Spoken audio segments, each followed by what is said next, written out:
Hi കൂട്ടുകാരെ, ഇപ്പം എല്ലാവർക്കും ഷാലിൻ്റെ കൂട്ടുകാരി വ്ളോഗ്സിലോട്ട് സ്വാഗതം. അപ്പോൾ ഇന്ന് നമ്മൾ വേറൊന്നുമല്ല കേട്ടോ പറയാൻ വന്നേക്കണേ.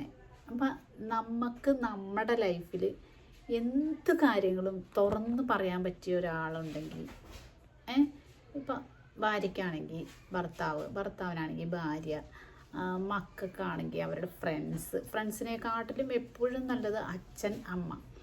അവരുടെ അടുത്ത് തുറന്ന് സംസാരിക്കാൻ പറ്റണം. അവർ അല്ലെങ്കിൽ ബ്രദർ സിസ്റ്റർ, അപ്പം അല്ലെങ്കിൽ ഫ്രണ്ട്സ്, ആര് വേണമെങ്കിലും ആവാം. അപ്പം അങ്ങനെ നമ്മുടെ സങ്കടങ്ങൾ വരുമ്പം നമുക്ക് ഒരാളോട് തുറന്ന് സംസാരിക്കാൻ പറ്റുമെങ്കിൽ അവരുടെ സങ്കടം പകുതിയായിട്ട് കുറയും, അല്ലേ? ഒരു സന്തോഷം വരുമ്പോഴായാലും നമുക്ക് പെട്ടെന്ന് അവരെ വിളിച്ച് പറയാൻ തോന്നും, അല്ലെങ്കിൽ അവർക്കൊരു മെസ്സേജ് ഇടാൻ തോന്നും. അപ്പോൾ അവരുടെ സന്തോഷം കൂടും, അല്ലേ? അതുപോലെ നമ്മുടെ സങ്കടങ്ങളൊക്കെ എപ്പോഴും ഉള്ളപ്പോൾ നമുക്ക് ആരോടെങ്കിലും ഒന്ന് പറഞ്ഞ് നമുക്ക് ഒന്ന് റിലാക്സ് ആവാൻ തോന്നും. അപ്പോൾ നമുക്ക് ഭയങ്കര ആശ്വാസമായിരിക്കും. ഒന്ന് പറഞ്ഞു കഴിയുമ്പോൾ നമ്മുടെ ഉള്ളിൽ കിടന്ന് അതിങ്ങനെ വീർപ്പ് മുട്ടി നമുക്ക് ഭയങ്കര ടെൻഷനായിരിക്കും. അപ്പോൾ നമുക്ക് ആരെങ്കിലും അങ്ങനെ ഒരാൾ സംസാരിക്കാനുണ്ടെങ്കിൽ നമ്മൾ പകുതി നമ്മുടെ ടെൻഷൻ പോകും, അല്ലേ? അങ്ങനെ നിങ്ങൾക്ക് ഉണ്ടോ അങ്ങനെ ഒരാൾ? അതൊരു നല്ല രീതിയിലുള്ള ഒരു ഇതാണ് കേട്ടോ. ഞാൻ പറയണത് ആര് വേണമെങ്കിലും ആവാം. ഇപ്പോൾ അങ്ങനെ ബ്രദർ സിസ്റ്റർ, ഞാൻ പറഞ്ഞു അങ്ങനെ ആ ഒരു റിലേഷൻ വേണമെന്നൊന്നുമില്ല, ആര് വേണമെങ്കിലും ആവാം. ഇപ്പം നമുക്ക് തുറന്ന് എന്തും സംസാരിക്കാൻ പറ്റണ ഒരാളാവണം. ഇപ്പം നമ്മൾ സംസാരിക്കുമ്പം ഇപ്പം ഞാനൊരാളോട് പോയി എൻ്റെ സങ്കടങ്ങൾ പറയുക, അപ്പോൾ ആ ആൾ എന്നെ കുറ്റപ്പെടുത്തുവാണെങ്കിൽ നമുക്ക് എന്തു തോന്നും? അങ്ങനെയല്ല. ഇപ്പം നമ്മളെ മുഴുവൻ കേട്ടിട്ട് നമുക്കൊരു സൊല്യൂഷൻ, അല്ലേ? ഇപ്പം നമ്മുടെ സങ്കടം പറയുവാണെങ്കിൽ നമ്മളെ കുറ്റപ്പെടുത്തി സംസാരിക്കുമ്പോൾ നമുക്കൊന്നും കൂടി സങ്കടം കൂടും, അല്ലേ? ദേഷ്യം കൂടും, അല്ലേ? സ്വാഭാവികം, അല്ലേ? ഇപ്പം ഞാനൊരു സങ്കടം ഒരാളോട് പോയി പറയുക, ഇങ്ങനെയാണ് എന്ന് പറയുമ്പോൾ അയാൾ അത് നിൻ്റെ കയ്യിലെ കുഴപ്പമാണ് എന്ന് പറയുമ്പോൾ നമുക്ക് എന്ത് തോന്നും? അങ്ങനെ അല്ലാതെ നമ്മളെ നന്നായിട്ട് കേട്ട് നമ്മുടെ സ്വഭാവങ്ങളെല്ലാം അറിയാവുന്ന ഒരാൾ, നമ്മളെ അത് നല്ല രീതിയിൽ ഹാൻഡിൽ ചെയ്യാൻ പറ്റുന്ന ഒരാളായിരിക്കണം, അല്ലേ? ഇപ്പം നമ്മളല്ലെങ്കിൽ ഇത് പറയുമ്പോൾ ഇവളിങ്ങനെയാണ്, എന്നാൽ ഇവക്കിട്ടൊരു പണി കൊടുക്കുക, അല്ലെ ഇവനിട്ടൊരു പണി കൊടുക്കുക എന്ന് പറഞ്ഞിട്ട് ആ എരുതിയിലോട്ടൊരു എണ്ണ ഒഴിക്കണ ഫ്രണ്ടിനെ അല്ല കേട്ടോ ഞാൻ ഉദ്ദേശിച്ചത്. ഫ്രണ്ടല്ല, ആരായാലും അങ്ങനെ ഒരാളല്ല. ഇപ്പം നമ്മളെ നന്നായിട്ട് കേട്ട് നമ്മളെ നന്നായിട്ട് അറിഞ്ഞ് അപ്പം നമ്മുടെ മൈൻഡ് ഫ്രീ ആക്കാൻ പറ്റുന്ന ഒരാളായിരിക്കണം, അല്ലേ? അങ്ങനെ ഒരാൾ നമുക്കുണ്ടെങ്കിൽ നമ്മൾ ഭയങ്കര ഭാഗ്യം ചെയ്തവരാന്ന് ഞാൻ പറയും. കാരണം നമുക്കെല്ലാം തുറന്ന് സംസാരിക്കാൻ ഒരാളുണ്ടെങ്കിൽ നമ്മുടെ എല്ലാ പ്രശ്നങ്ങളും തീരും. എല്ലാ പ്രശ്നങ്ങളും എന്ന് പറഞ്ഞാൽ ഒരു 99% പ്രശ്നങ്ങളും തീരും, ഇല്ലേ? പക്ഷെ നിർഭാഗ്യവശാൽ ഇപ്പം ആർക്കും അങ്ങനെ ഒരാളില്ല എന്നാണ് എനിക്ക് തോന്നണത്.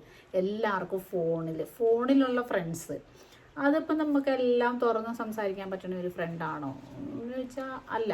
ഉള്ളവരും ഉണ്ടാവും കേട്ടോ. അതുപോലെ ഇപ്പം നമുക്ക് പിള്ളേർക്കാണെങ്കിൽ അച്ഛനോടും അമ്മയോടും എന്ത് കാര്യം സംസാരിക്കാൻ പറ്റണം അവർക്ക്. ആ ഒരു രീതിയിലുള്ള ഒരു ഇത് വേണം നമ്മൾ അച്ഛനും അമ്മയും മക്കളുമായിട്ട്. ഇപ്പം അതൊന്നും ഇല്ല.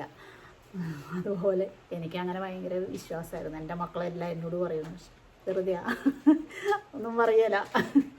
അതുപോലെ നമുക്ക് ഒരാളോട് ആരോടെങ്കിലും, ഇപ്പം എനിക്കാണെ ഭർത്താവിനോട് അല്ലെങ്കിൽ അച്ഛനോടോ അമ്മയോടോ അങ്ങനെ ആരോടെങ്കിലും, പെൺമക്കൾ കൂടുതലും അമ്മമാരോടായിരിക്കും കാര്യങ്ങൾ സംസാരിക്കുന്നത്. അപ്പം അമ്മയോട് ഇപ്പം കല്യാണം കഴിഞ്ഞ് കഴിയുമ്പോൾ പിന്നെ അങ്ങനെ അധികം ഇതൊന്നും ഉണ്ടാവില്ല. നമ്മുടെ വീട്ടിൽ നിൽക്കുമ്പോഴായിരിക്കും നമ്മൾ അമ്മയോട് കൂടുതൽ സംസാരിക്കണത്, എല്ലാ കാര്യങ്ങളും പറയണത്. അപ്പോൾ നമുക്ക് അത് കഴിയുമ്പോൾ നമുക്കൊരു കൂട്ടുകാരെ എല്ലാം വിട്ടുപോയി, വീട്ടുകാരെ വിട്ടുപോകുന്നു. പിന്നെ നമ്മൾ ഒറ്റയ്ക്കാണെന്ന് പറഞ്ഞാൽ അല്ലെങ്കിൽ എല്ലാം നമുക്ക് ഷെയർ ചെയ്യാൻ പറ്റുന്ന ഒരാൾ.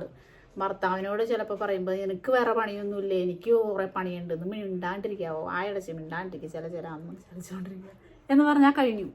നമ്മളെ കേൾക്കാൻ പറ്റുന്ന ഒരാൾ വേണം, അല്ലേ?